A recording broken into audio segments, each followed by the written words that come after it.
Morning class.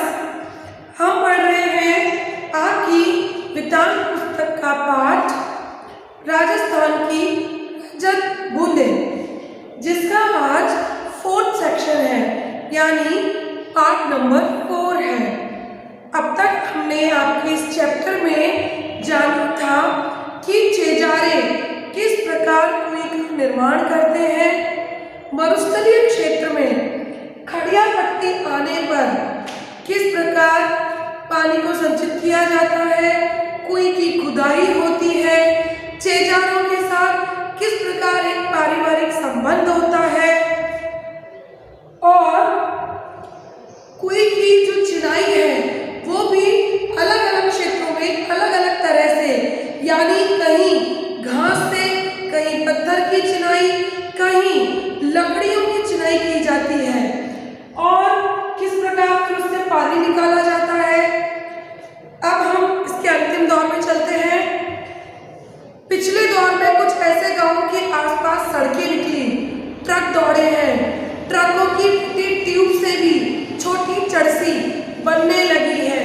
चरसी एक प्रकार का पात्र होती है जो कि चमड़े का होता है और इससे पानी निकालना आसान हो जाता है। कुएं के व्यास का संबंध इन क्षेत्रों में पड़ने वाली तेज गर्मी से भी है। व्यास बड़ा हो तो कुएं के भीतर पानी ज्यादा फैल जाएगा। बड़ा व्यास पानी को भाप बनकर उड़ने से रोक नहीं पाएगा। अगर कुएं का घेरा बड़ा होगा तो पानी भाप बनकर उड़ जाएगा। कुएं को उसके पानी को साफ रखने के लिए उसे ढककर रखना जरूरी है। छोटे मुंह को ढकना सरल होता है। हर एक कुएं पर लकड़ी के बने ढक्के मिलेंगे। कहीं कहीं खसकी टाटी की तरह घास फूस या छोटी छोटी टहनियों से बने ढक्कनों का उपयोग भी किया जाता है। जहां नई सड़कें निकली है और इस तरह के नए अपरिचित लोगों की आवक जावक बढ़ गई है, वहां अमृत जैसे इस मीठे पानी की सुरक्षा भी करनी पड़ती है। यानी कुइयों को ढका भी जाता है और कहीं कहीं पर उसमें मजबूत ढक्कन लगवाकर, यहाँ ऊपर मजबूत ढक्कन लगवाकर इसको सुरक्षित भी रखा जाता है। कहीं हम इतनी मेहनत से कुएं खुदवाएं, उसका पानी कोई और निकाल ले। इन इलाकों में कुइयों के ढक्कनों पर छोटे छोटे ताले भी लगने लगे हैं। ताले कुएं के ऊपर पानी खींचने के लिए लगी गिरनी चक्री पर लगाए जाते हैं। मतलब यहाँ पर ढक्कन होता है और उसका ताला इस प्रकार से व्यवस्थित करते हैं कि जो घरनी, ये जो चक्री होती है, मतलब इससे वो मजबूती से ताला बना रहे, तो चेन वेन डालकर उसको सेट करते होंगे।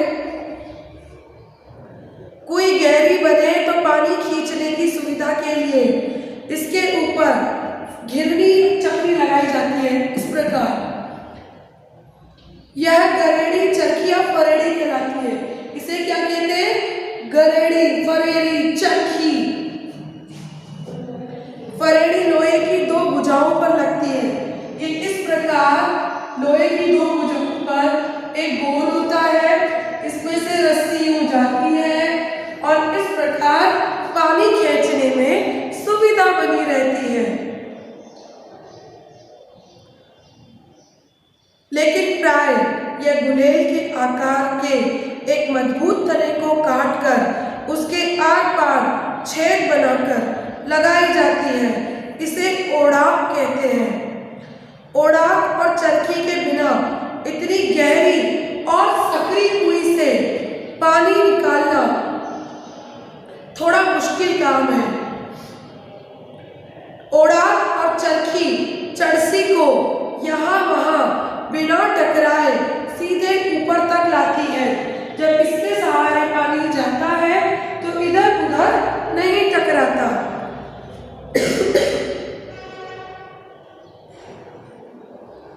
खड़िया पत्थर की एक बड़े भाग से गुजरती है, इसलिए उस पूरे हिस्से में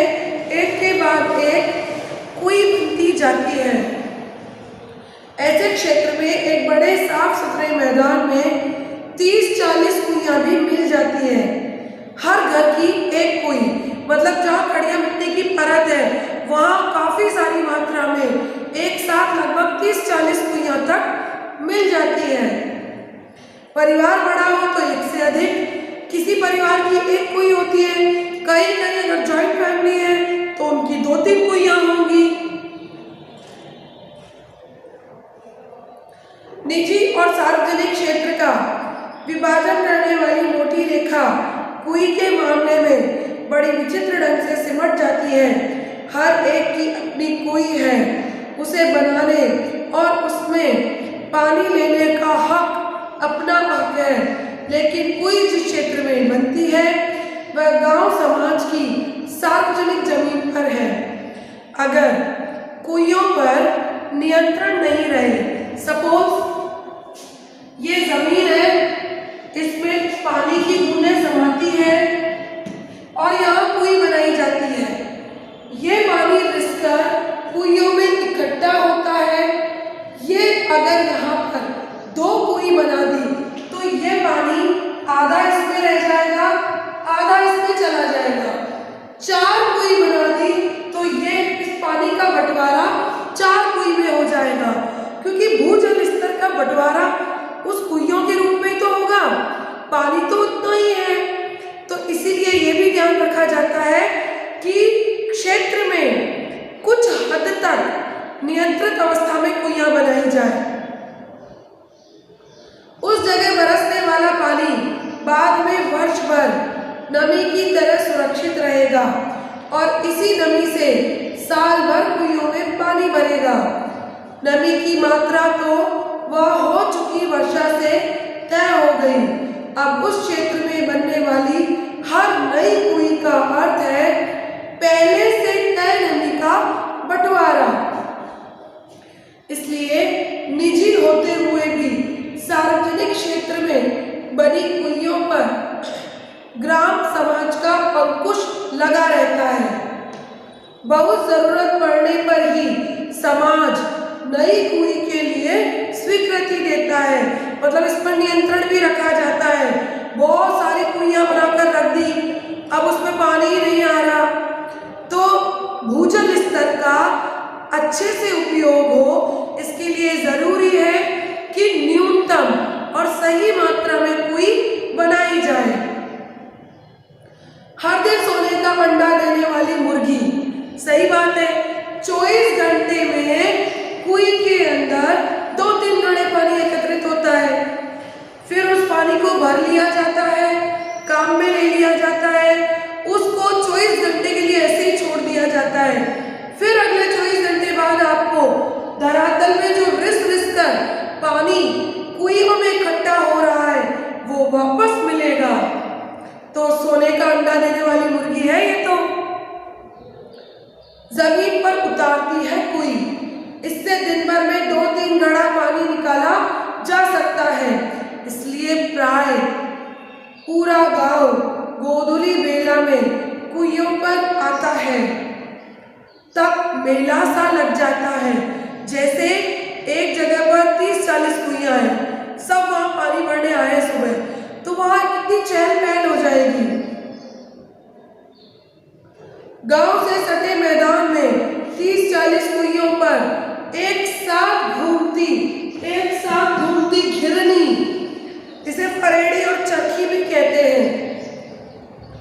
इनका घिरनियों का स्वर गौचर से लौट रहे पशुओं की घंटियों और लंबानों की आवाज में समा जाता है। देखो, गोधुली बेला के समय जितने भी पशु होते हैं वो चरकर वापस घर लौटते हैं, तो उनके पैरों से उड़ने वाली धूल उस वातावरण में समा जाती है। उनके गले में बनी हुई घंटी की मधुर टंकार और घिरनी का स्वर आपस में मिल जाता है, तो इस प्रकार एक अच्छा वातावरण तैयार होता है।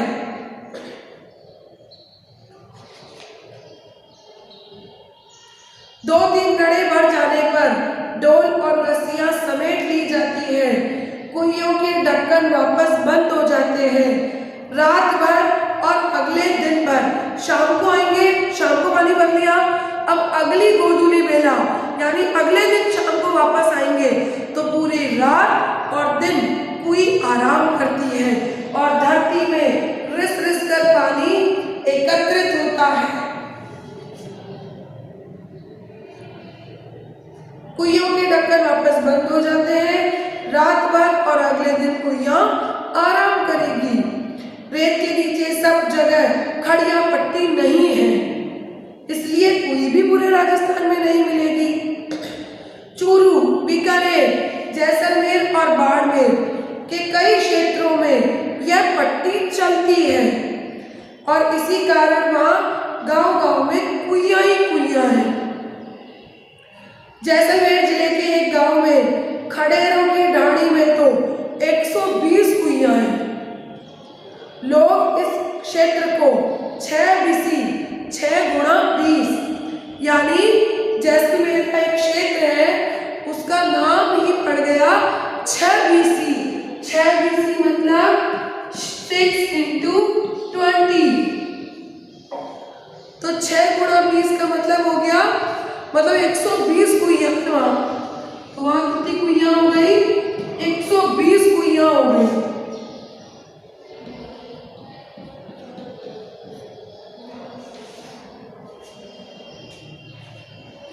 लोग इस क्षेत्र को 6 गुणा 20 6 बीसी के नाम से जानते हैं।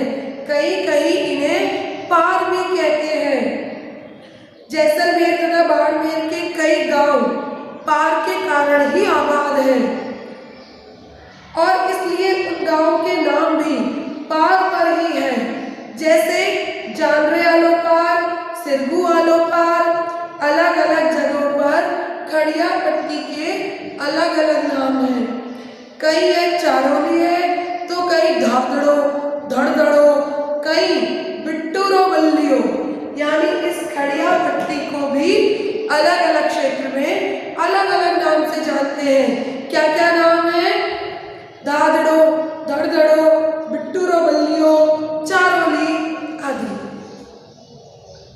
तो कई इस पट्टी का नाम केवल खड़ी भी है और इस खड़ी के बल पर खारे पानी के बीच मीठा पानी देती रहती है कुई। तो बेटा आप ये चैप्टर करेंगे, इसे समझेंगे। हमने इस पाठ में जाना कि कुई निर्माण किस प्रकार किया जाता है, किन क्षेत्रों में बनती है, कैसे बनती है, बन जाने के बाद पानी किस प्रकार निकाला जाता है, इन सब का विश्लेषण करें, वर्क कॉपी में करें, वर्क शेयर करें। उन्हीं बच्चों की कॉपी, उन्हीं बच्चों के एग्जाम की कॉपी चेक होके लिस्ट में नंबर चढ़ते हैं जो होमवर्क में अपडेट रहते हैं। तो प्लीज टाइम से अपना होमवर्क करें। कल से हम आपको जो आपका कंपोजिशन पार्ट है उसका थोड़ा इंट्रोडक्शन देना स्टार्ट करेंगे। अब तक जितना पढ़ा दिया